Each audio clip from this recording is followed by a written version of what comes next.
Olá pessoal, eu sou o professor Clemildo e dando continuidade ao tema que iniciamos no vídeo anterior, em que estamos debatendo aí a questão da liberdade religiosa nos países denominados de países comunistas. Nós iremos aqui então agora debater de forma mais lenta, mais devagar, tentando interpretar ali as questões que nós levantamos. Mas o que é importante tanto para a gente aqui e também para o relatório não é somente se há intolerância, mas como o Estado lida, como o Estado age na questão da liberdade religiosa, como o Estado se posiciona. Será que ele é promotor, ele é patrocinador, da perseguição religiosa?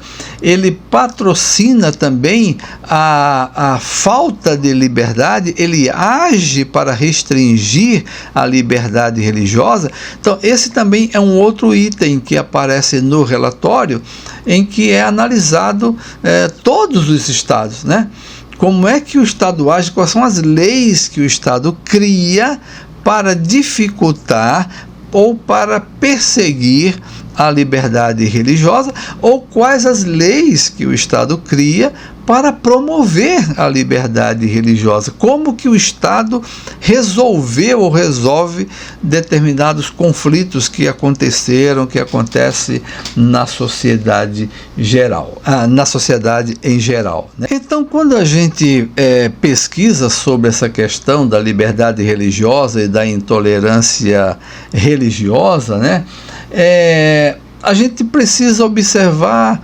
aqui duas coisas, Se há presença da intolerância religiosa ou se há perseguição religiosa em uma sociedade, mas além de perceber se há perseguição ou intolerância nessa sociedade, é preciso também a gente considerar dois aspectos, que a gente chama de restrições governamentais e hostilidade social. Então, como eu falei, as restrições governamentais é como que o Estado, como que o país se apresenta, em relação à liberdade religiosa, como que ele age, quais são as leis, quais são as regras, o que diz a sua Constituição, como se combate, como se promove.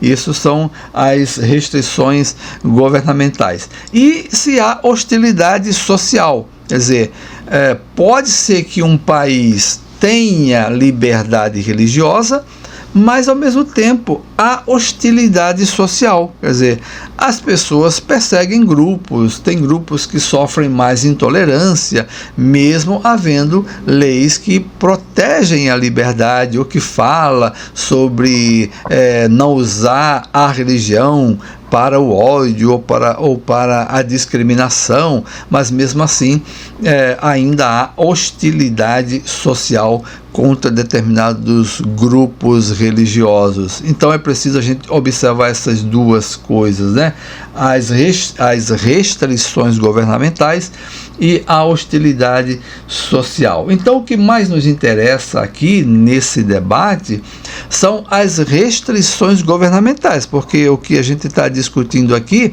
é como esses estados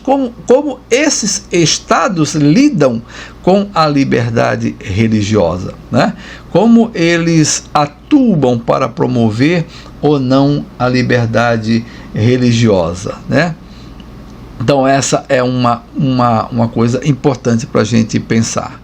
Porque para entender se há perseguição, é importante a gente descobrir, entender, saber se esse Estado ele criou alguma lei que vai perseguir algum grupo religioso, Se vai promover ou vai restringir ainda mais a liberdade religiosa desse grupo. E uma segunda coisa que a gente também tem que prestar atenção é se os agentes do Estado apoiam, né?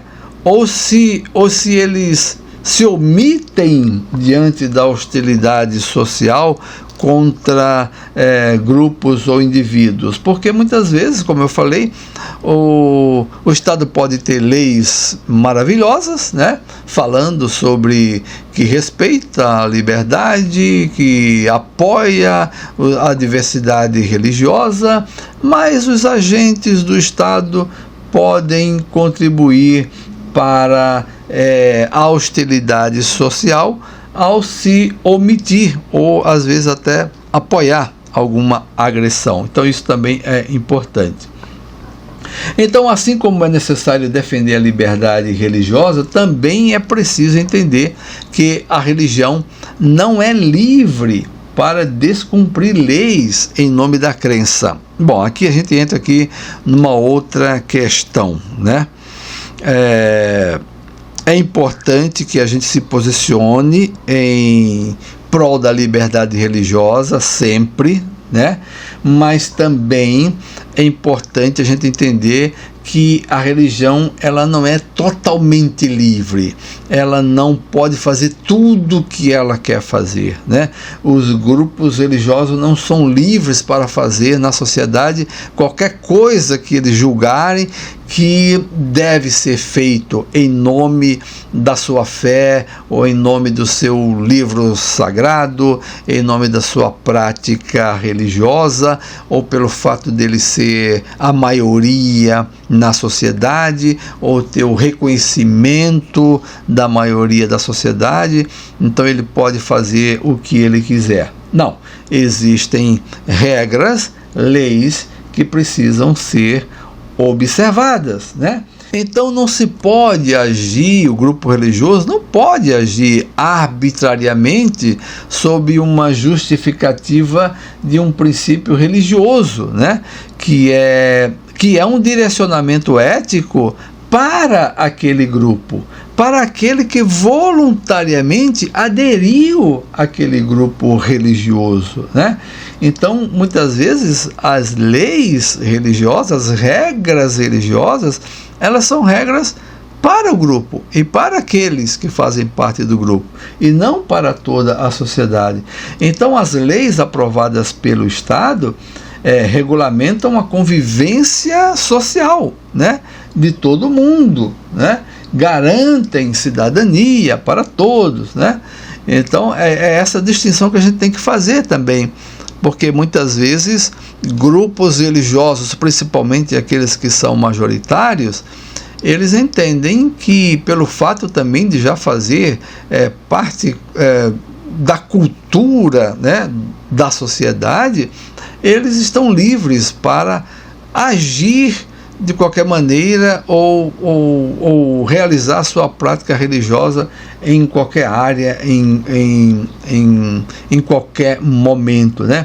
Então, em muitos países comunistas ou capitalistas, existe algum tipo de restrição à prática religiosa, né? Então, não é só nos países comunistas que há restrição da prática religiosa. Há países capitalistas que também há restrição à prática religiosa. Basta ver o que acontece com algumas regras que foram colocadas na França, por exemplo, em relação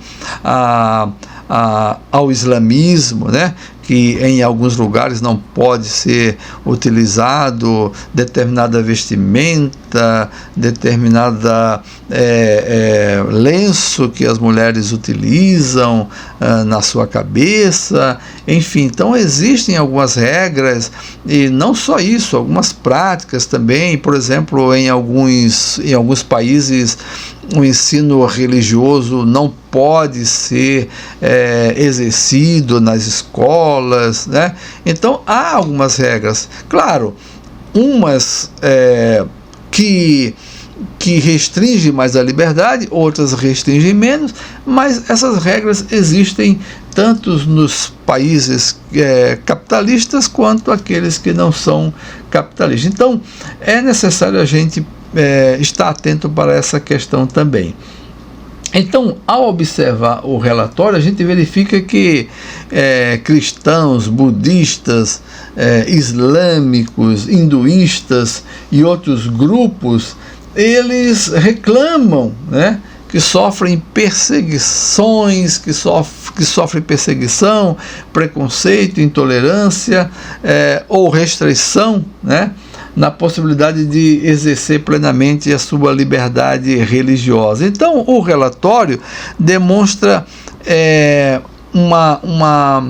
uma questão que não é só do cristianismo. Claro que os cristãos, como a gente está em um país cristão, a gente ouve mais a reclamação dos cristãos, mas tanto budistas, quanto islâmicos, quanto católicos e protestantes, né, reclamam em vários países das restrições que são colocadas à sua liberdade religiosa.